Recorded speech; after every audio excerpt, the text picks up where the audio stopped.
is teaching that God, that El Shaddai is His name. The Bible doesn't teach that. I said the Bible doesn't teach that God Almighty, or the Hebrew word El Shaddai, is the name of God. Doesn't teach that. But I have here, and I've showed this many times, and I'm going to show it again. This here is this, of course, this here is this. This here is what you would call pictograph Hebrew. It was up, I believe, up till the time around 1400s. Pretty close to when maybe the Ten Commandments.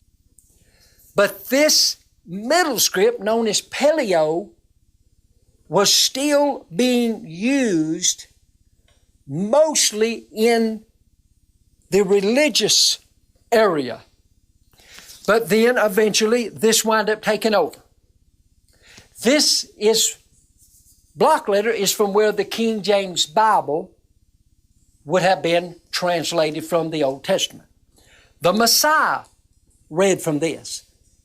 He knew all this. El Shaddai is not the name of the God of Israel.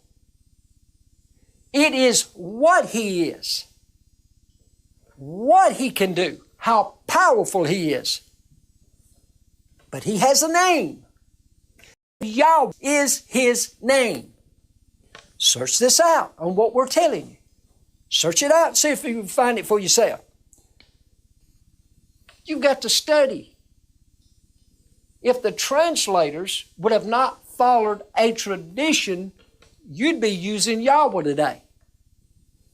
I'd have been using Yahweh a long time ago.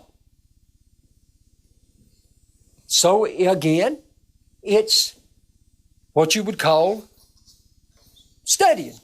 I mean, you've just got to study. I said you've just got to study. People are being woke up by the Spirit of Yahweh about this. Here's Rebekah telling Jacob what Isaac had told Esau. She heard Isaac using the name of Yahweh. Rebekah used the name of Yahweh to tell her son, Jacob, what to do. The church overall is being taught that God has names. The church in this last day, and I'm saying all this, and I'm trying to put this stuff before you to get you to studying. I'm not on here trying to build a name for myself. I'm not trying to build a ministry. I'm trying to build this. The truth is what the assembly has got to go back to. The assembly has got to go back to the original foundation that was laid on the day of Pentecost. Without all this division stuff.